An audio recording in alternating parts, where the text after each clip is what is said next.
Everyone, welcome you all friends. आज के इस वीडियो में हम बात करने वाले हैं पोंग गेम के इंटरव्यू रिलेटेड क्वेश्चन से जो डेमो 3 और डेमो 3 में नॉर्मली पूछे जाते हैं। ठीक है, तो स्पेसिफाई मैंने कहीं नहीं किया कि ये डेमो 2 में पूछा जाएगा या डेमो 3 में पूछा जाएगा।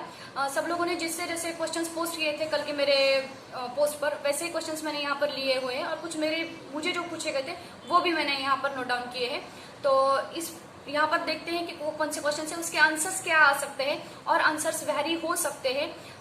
Person to person, knowledge to knowledge इसका आंसर हमारे पास चेंज हो सकता है। तो जो कोई भी आंसर्स मैं यहाँ पर बोल रही हूँ वो 100% मैं श्योरिटी नहीं देती हूँ कि वो सही होंगे। आप एक बार फिर से चेक कर लेना, आपका खुद का भी सर्चिंग कर लेना और फिर जाकर ही आपका सही आंसर प्रिपेयर कर लेना। मैं बस एक आपको आइडिया दे रही हूँ कि आंसर कैसा हो सकता है। ठीक है, और जो कोडिंग है उसके अल्टरनेटिव्स और सारे भी फंक्शंस होते हैं जिसके थ्रू हमारा कोड रन कर हम सेम आउटपुट ला सकते हैं। तो जरूरी नहीं है कि जो कोड मैं यहाँ पर यूज कर रही हूँ वही कोड आपको भी यूज करना है। No, you can use any other alternative for that code. Okay, so और एक बात है, जो पोंग गेम से रिलेटेड जो पीडीएफ है जिसका जो स्टार्टिंग का मेन पोंग गेम क्या है, ये चीज मैंने मेरे पहले वाले वीडियो में एक्सप्लेन की है। उसका लिंक मैंने डिस्क्रिप्शन बॉक्स में दिया है। तो अगर आपने नहीं देखा है तो पहले उस गेम के थ्रू जाओ, तभी जाकर आप इसके आंसर्स भी और क्वेश्चंस भी समझ पाओगे। ठीक है, तो पहले शुरू करते हैं। तो कल की पोस्ट में एक दिव्या का क्वेश्चन था कि create 2 balls on a left and right top corner, both should move to the down center paddle to move horizontally with a mouse। तो इसके लिए मैंने एक प्रोग्राम बनाया Divya, and let me show you that कि ये कैसे मूव होता है, हम 2 बॉल कैसे करते हैं। एकदम थोड़ा सा एंडिंग में मैं आपको बताती हूँ कि इसके आंसर क्या होंगे। ठीक है, तो उसके बाद में बात कर रहे हैं कि वैदेही का क्वेश्चन है व्हाट इज अ वेरिएबल। तो वैदेही variable is a piece of memory use to store any object. और अगर हम पोंग गेम की बात करते हैं तो पोंग गेम में ऑब्जेक्ट्स कौन से हैं, तो हमारे पास 2 पैडल्स है और एक बॉल है। और उसको हमें स्टोर करने के लिए हमने जो कुछ भी मतलब एक्स वाई जो यूज किया है दैट इज योर वेरिएबल। तो variable is a container where we can store the value temporarily. ठीक है, अब बात करते हैं कि what is the origin of canvas. ये क्वेश्चन है सारा खान का, ओरिजिन ऑफ कैनवास। तो origin means where something begins. अब जो आपका कैनवास है उसका स्टार्टिंग ओरिजिन क्या है, तो 0 0 है। जैसे इस फिगर में दिख रहा है कि हमारा जो कैनवास है वो दो कोऑर्डिनेट में डिवाइड है। एक तो एक्स कोऑर्डिनेट है और एक तो वाई कोऑर्डिनेट है। एक्स मतलब आपका हॉरिजॉन्टल, वाई मतलब आपका वर्टिकल। अब जो स्टार्ट होता है बाय डिफॉल्ट जो उसका ओरिजिन होता है वो 0 0 होता है, मतलब टॉप लेफ्ट कॉर्नर से आपका जो ओरिजिन है वो स्टार्ट हो जाएगा। ठीक है, ये है आपका origin, means any starting point of your canvas. After that, what is the difference between the setup function and the draw function? So setup function is called only once at the beginning of your program, and the draw function is called every time. It is repeatedly calling at every second. ठीक है, and और भी इसका deep में एक answer है, आगे जाके देती हूँ उसका आंसर भी। The next question is if background is placed inside the setup instead of draw। मतलब जो आपके पीडीएफ में ड्रॉ का बैकग्राउंड फंक्शन जो है वो आपने कहाँ पर यूज किया हुआ है, ड्रॉ फंक्शन के अंदर यूज किया है। अगर वही फंक्शन हम सेटअप फंक्शन में यूज करते हैं तो क्या होता है। सी सेटअप का काम क्या है कि it will just execute only one. So what ever you will give the command there as like a background, then each is being drawn over the previous, मतलब एक के ऊपर एक आया जैसा होगा। and if the same command if you will give in the draw function it will looks like a animation। तो समझ एग्जीक्यूट दोनों तरफ भी होंगे, आपके सेटअप फंक्शन में भी होगा और ड्रॉ फंक्शन में भी होगा। लेकिन डिफरेंस जो है कि अगर आपने सेटअप में किया है तो वो एक के ऊपर एक आया जैसा होगा, और अगर आपने ड्रॉ में किया है तो it looks like a animation. Clear. अब बात करते हैं नेक्स्ट की ज्योति कुमारी का क्वेश्चन है what is the X and Y coordinate in the bottom right. What is the X and Y coordinate in the bottom right. ये आपका कैनवास है, राइट। ये आपका टॉप कॉर्नर है, ये आपका बॉटम कॉर्नर है, बॉटम राइट कॉर्नर में। तो जैसे स्टार्टिंग आपका 0 0 है, वैसे ही आपका जो लास्ट वाला कॉर्नर होगा आपका बॉटम राइट, तो उसका ओरिजिन क्या होना चाहिए, 400 400 400 क्यों होना चाहिए, क्योंकि आपने आपके कैनवास की हाइट और विड्थ जितनी दी है उतना ही आपका लास्ट बॉटम कॉर्नर होना चाहिए। ठीक है, और आपने अगर 600 और 600 दिया तो 600 और 600 होगा। सो इट टोटली डिपेंड्स कि what value you have specify in your height and width of the canvas. ठीक है, अब उसके बाद में एक क्वेश्चन है, इसका है दीक्षा का है कि what is function setup. So as I said to you कि function setup is runs once when the program start, it is used to define the initial environment, it is used to define the initial environments such as your size, your font, etc. And then उसी का question है और है कि what is the function draw, and it is use to, the function draw is use to execute the code written inside that block until the program is stop। तो ये एक loop में चलता जाता है और सेकंड बाय सेकंड वो execute होता रहता है, ठीक है। नाउ द नेक्स्ट क्वेश्चन, हाँ, how we can change the shape of the ball. By default आपने जो पीडीएफ में यूज किया है उसका शेप क्या है, रेक्टेंगल है, राइट। अगर आपको उसका राउंड में चेंज करना है या सर्कल में चेंज करना है तो सी देयर आर टू कमांड्स। एक तो आप उसका आर्क नाम का जो ARC वो फंक्शन वो कमांड यूज कर सकते हो, नहीं तो इलिप्स का भी यूज कर सकते हो, और आपको सेम आपके जो पैरामीटर्स है उसमें स्पेसिफाई करने पड़ेंगे। जैसे आपने इलिप्स अगर यूज किया तो यू कैन स्पेसिफाई 100, 100, 50 एंड 50। 100 किसके वैल्यू है, उसका एक्स का पोजीशन, मतलब वो हॉरिजॉन्टल कौन सी पोजीशन पर आएगा। सेकंड 100 क्या है तो उसका वाई वर्टिकल पोजीशन कितना रहेगा, एंड 50 उसकी हाइट और विड्थ, ये दोनों मैंने स्पेसिफाई किए। तो यू कैन यूज इधर इलिप्स और arc to change the shape of your ball, ठीक है। अब उसके बाद में बात करते हैं कि how to change the theme of the screen. अगर हमें स्क्रीन की थीम चेंज करनी है तो हम कैसे करेंगे, तो आपके स्क्रीन के टॉप राइट साइड कॉर्नर में एक आपको ऑप्शन मिल जाता है सेटिंग नाम का, उस पर क्लिक करते तो ऑप्शन मिलेगा चेंज द थीम, तो it will change the theme. Next is how can we change the background colour. तो बैकग्राउंड चेंज करने के लिए आपके पास कमांड कौन सा है, बैकग्राउंड नाम का। अब ये बैकग्राउंड जब आप चेंज करते हो तो आप बैकग्राउंड कलर जो चेंज करते हो तो वो जो कलर स्पेसिफाई कर सकते हो वो 3-4 टाइप में आप कर सकते हो। जैसे बैकग्राउंड और इन कोटेशन, सिंगल कोटेशन में आप उस कलर का नाम स्पेसिफाई कर सकते हो, जैसे रेड, येलो, व्हाइट, ऐसे। अदरवाइज आप ये भी कर सकते हो कि RGB जो फॉर्मेट है उस फॉर्मेट में भी आप दे सकते हो। जैसे RGB फॉर्मेट में आपको कैसे देना है, बैकग्राउंड और ब्रैकेट में आपको 3 रेड, ग्रीन और ब्लू के कलर स्पेसिफाई, नंबर स्पेसिफाई करने हैं। अगर वो पता नहीं है तो डायरेक्टली आप जो कलर है वही दोगे तो वो आपके लिए ज्यादा बेटर रहेगा।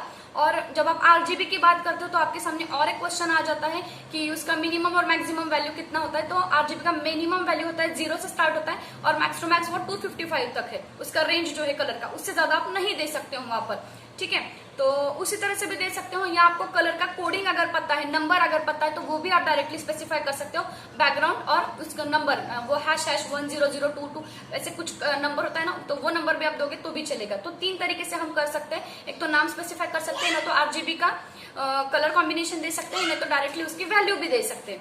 और इसी से रिलेटेड और एक क्वेश्चन था, what are the various ways of background function can be use. मतलब आप बैकग्राउंड में क्या क्या रख सकते हो।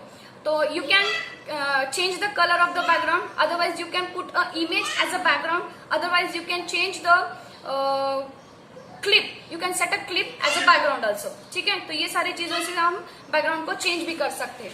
Now the question is yes, हाँ, what is the minimum and maximum value of the canvas. तो जो आपका PDF है उसमें आपने मिनिमम और मैक्सिमम वैल्यू आपका 400 दिया है, और इंटरव्यू आपको क्वेश्चन करता है कि इंटरव्यूअर क्वेश्चन करता है कि अगर इससे ज्यादा आपने वैल्यू दिया तो वो चला जाता है आगे, राइट, एक्सीड हो जाता है, तो क्या हो जाएगा। तो देखो actually the minimum and maximum value of the canvas is actually depend upon the web browser we are using। वो आपका वेब ब्राउजर, जैसे आप वाईफाई जूनियर को यूज करें तो उसका वेब ब्राउजर सपोर्ट कौन सा है, गूगल क्रोम का है। तो गूगल क्रोम के लिए ये कितना सपोर्ट करता है, तो 32,767 पिक्सेल्स, ठीक है, 32,767 पिक्सेल्स हाइट एंड विड्थ।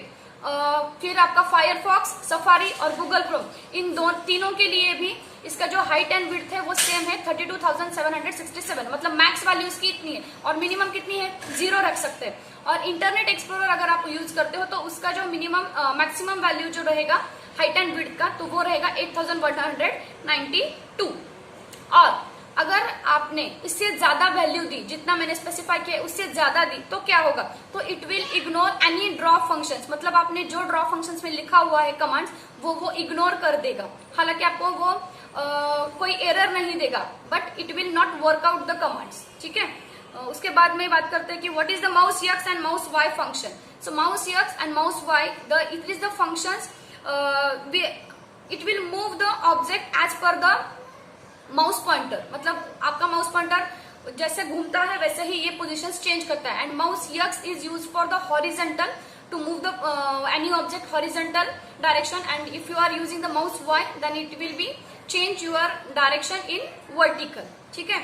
और एक बात ध्यान में रखना, जो कोई भी आपका जो कैनवास है उसका जो 0 आपका स्टार्टिंग का पॉइंट है, स्टार्टिंग का कैनवास का ओरिजिन है, अगर आपको यहाँ से यहाँ तक जाना है, मतलब राइट से लेफ्ट में जाना है, आपको 0 से आगे जाना है, तो आपको यक्स इंक्रीज करते जाना होगा। और आपको अगर वर्टिकली नीचे आना है, डाउन साइड में आना है, तो कोई भी चीज हो उसको आपको इंक्रीज करते लाना है। नीचे से ऊपर जाओगे तो वाई को डिक्रीज करोगे, राइट से लेफ्ट में आना पड़ेगा आप लोगों को, तो आप क्या, सॉरी, लेफ्ट से राइट में अगर आपको आना पड़ेगा तो आप उस वैल्यू को डिक्रीज करते हो। बात याद रखना, लेफ्ट टू राइट जाना है, राइट टू लेफ्ट जाना है तो इंक्रीज करना है, लेफ्ट टू राइट आना है तो डिक्रीज करना है, अप से डाउन आना है तो वैल्यू इंक्रीज होती है, डाउन से अप आना है तो वैल्यू डिक्रीज होती है। अंडरस्टूड? ये कैनवास अगर समझ में आया ना, तो आप कोई भी वैल्यू कैसे भी बॉल को मूव करने की पुट कर सकते हो। ठीक है? हाँ, और एक how to move the paddle. तो पैडल को मूव करने का एक तो उन लोगों ने जो कोडिंग है वो आप लोगों को ऑलरेडी दिया हुआ है। जैसे कि आपने अगर मुझे राइट साइड का पैडल मूव करना है तो राइट साइड का जो आपने रेक्टेंगल यूज किया हुआ है, पैडल यूज किया है, जिसकी कमांड है, जिसका कोडिंग आपने दिया हुआ है कि रेक्ट 390, और जो सेकंड पोजीशन है आपको वर्टिकली मूव करना है तो आप माउस वाई यूज करोगे वाई पोजीशन पर, और अगर कोई हॉरिजेंटली मूव करना है तो आप माउस यक्स यूज करोगे यक्स पोजीशन पर। तो जैसे आपका माउस पॉइंटर मूव हो जाएगा वैसे ही आपके जो पैडल्स हैं वो मूव हो जाएंगे। क्लियर? अभी एक बात करती हूँ कि एक प्रोग्राम मैंने तैयार किया है जहां पर मैं बॉल बाउंस कर रही हूँ, जिसमें सारे क्वेरीज आ जाएंगे आपको कि कौन सी क्वेरीज इस प्रोग्राम से सॉल्व होगी। मैं बताती हूँ कि आपका जो बॉल बाउंस कैसे करना है हमें फ्रॉम राइट टू लेफ्ट, ठीक है, और बाउंस होने के बाद में, मूव होने के बाद में बॉल को जो उसका जो कैनवास का जो हमारा कोई भी विड्थ दिया हुआ है उससे आगे एक्सीड वो ना हो, वो वहीं से वापस भी आ जाए। ठीक है, उससे वापस वहीं पर उसके ओरिजिनल पोजीशन पर आ जाए। तो एक प्रोग्राम किया है मैंने, तो वो प्रोग्राम मैं आप लोगों को दिखाती हूँ कि देखो यहाँ पर ये स्टार्टिंग में नहीं दिख रहा है, 2 लाइन से कट गई है। तो मैंने 2 वेरिएबल्स डिक्लेयर किए हैं, एक है वेरिएबल यक्स और दूसरा है वेरिएबल स्पीड। स्पीड किस लिए किया है मैंने कि मेरा जो बॉल है वो मूव होने के लिए जो स्पीड की है उसको मैंने स्पेसिफाई किया है नंबर कि where speed is equal to 3, so that मेरा जो बॉल है वो 3 के स्पीड से, मतलब मल्टीपल ऑफ 3 में वो मूव हो जाए। उसके बाद में मैंने फंक्शन सेटअप यूज किया है। ठीक है, उसके बाद में मैंने क्रिएट कैनवास यूज किया है। कैनवास तैयार करने के लिए हाइट एंड विड्थ लिए इसके मैंने 600 एंड 400। उसके बाद में मैंने फंक्शन ड्रॉ किया है जिसके अंदर जो कुछ भी मैं डालूंगी वो सारा एग्जीक्यूट हो जाएगा। तो इसमें मैंने बैकग्राउंड डाला है 0, मतलब वो बैकग्राउंड ब्लैक आ जाएगा। इसके बाद में मैंने एक स्ट्रोक नाम का फंक्शन यूज किया है। स्ट्रोक फंक्शन किस लिए यूज किया जाता है, तो वो बॉर्डर ड्रॉ करने के लिए यूज किया जाता है कोई भी टेक्स्ट या शेप के बाजू में। ठीक है, और स्ट्रोक का वेट दिया है मैंने 4, मतलब जो विड्थ ऑफ द बॉर्डर होगी वो मेरा 4 रहेगा। और नो फील दिया है, मतलब मैंने उसमें कलर कोई भी फील नहीं किया है। अगर आप फील करना चाहते हो उसमें कोई कलर, मतलब बॉल का कोई कलर चेंज करना चाहते हो तो यूज अ कमांड फील और उसके अंदर आपका कलर का नाम दो या वैल्यू स्पेसिफाई करो। उसके बाद में मैंने ये कमांड यूज की है इलिप्स, जो कि मेरा सर्कल तैयार करेगा। आपके पीडीएफ में ये रेक्टेंगल है तो आप रेक्टेंगल भी यूज करोगे तो भी कोई प्रॉब्लम नहीं, मैंने डायरेक्टली उसको सर्कल शेप दे दिया है। तो इलिप्स, और मैंने यक्स पोजीशन किया है उसका, जो यक्स है, क्योंकि मेरा बॉल जो मूव हो रहा है वो हॉरिजेंटल डायरेक्शन में मूव हो रहा है, तो इसीलिए मैंने यक्स दिया है वहां पर। हाँ, क्योंकि मैंने वेरिएबल यक्स मैंने पहले ही डिफाइन किया है ऊपर ही। ठीक है, उसके बाद में मैंने उसका वर्टिकल पोजीशन कितना दिया है, तो 200 एट द सेंटर। फिर उसका हाइट एंड विड्थ मैंने 100 स्पेसिफाई किया है। अब मैंने एक कंडीशन दी है कि if x is greater than width, अगर यक्स विड्थ के आगे चला जाता है, उसके आगे का नंबर ले लेता है, विड्थ और हाइट इसके जो नंबर्स होते हैं वो ऑटोमेटिकली जावास्क्रिप्ट खुद ही ले लेता है, इसे हमें डिफाइन करने की जरूरत नहीं होती है। ये ऑटोमेटिकली आपने जितना कैनवास का साइज दिया है उतना हाइट और विड्थ वो स्पेसिफाई करके लेगा खुद ही। तो मैंने कंडीशन क्या दी, if x is greater than width, तो क्या होना चाहिए, तो ये एग्जीक्यूट होना चाहिए कि स्पीड इज इक्वल टू -3, मतलब वो लास्ट तक जाए और जैसे ही वो आगे जाने की कोशिश करता है, बॉल एक्सीड होने की कोशिश करता है, तो वो -3 स्टेप्स पीछे आ जाए। और उसके बाद में x is equal to x plus speed, मतलब जो स्पीड है उसी से वो रिटर्न अपना यक्स जो उसका मेन पोजीशन था वहीं पर आकर रुक जाएगा। तो ये एक ओवरऑल मेरा बॉल का प्रोग्राम है जो कि बाउंस भी होगा, एक्सीड भी नहीं होगा और फिर से आपके प्लेस पर भी आके रुक जाएगा। तो ये प्रोग्राम आप एक बार एग्जीक्यूट करके देखना। इसके जो 2 पहले वाले स्टेटमेंट है वो मिस कर दिए हैं, मतलब स्क्रीन में मिस है वो। तो वो क्या है, तो वेरिएबल यक्स और variable speed is equal to 3। तो ये पहले दोनों डिनोट कर लेना, डिफाइन कर लेना और उसके बाद में ये सारा प्रोग्राम रन करके देख लेना आपके इसमें। तो प्रोग्राम रन हो जाएगा। और अभी बात आती है कि अगर हमें 2 बॉल्स चाहिए और उसे ऐसे ही मूव करना है तो क्या करोगे, तो सेम इलिप्स का फंक्शन आप यूज करोगे फिर से, और जैसे मतलब जो डायरेक्शन में आपको उस बॉल को मूव करना है वहां पर आपको वो वैल्यू स्पेसिफाई करने के अलावा वहां पर x या y जो आपका वेरिएबल होगा वो आपको वहां पर देना पड़ेगा। ठीक है, तो ये है आपका बॉल बाउंसिंग। आई होप कि मुझे जितना पता है, जितने बारे में मैं श्योर हूँ उतना मैंने यहाँ पर बोलने की कोशिश की है। आई होप आप लोगों को समझ में आया होगा। एंड अगर इससे रिलेटेड क्वेरीज से होंगे मुझे पता है, क्योंकि कम ही क्वेश्चन है, हर एक का इंटरव्यू के लिए अलग अलग क्वेश्चंस होंगे, तो और कितने भी क्वेश्चंस हो प्लीज यहाँ पर नोट डाउन कर लेना, नीचे लिख देना। और जिन लोगों को आंसर्स आते हैं और मैंने भी जो आंसर्स दिए हैं, अगर लगता है कि नहीं इसमें थोड़ी गड़बड़ लग रही है तो प्लीज उसे भी करेक्ट करना, ताकि मैं उसको पिन कर सकूं और जो करेक्ट आंसर है वो सब तक पहुंचा सकूं। ठीक है, so that's it for the today's video. Will get in touch in the next video.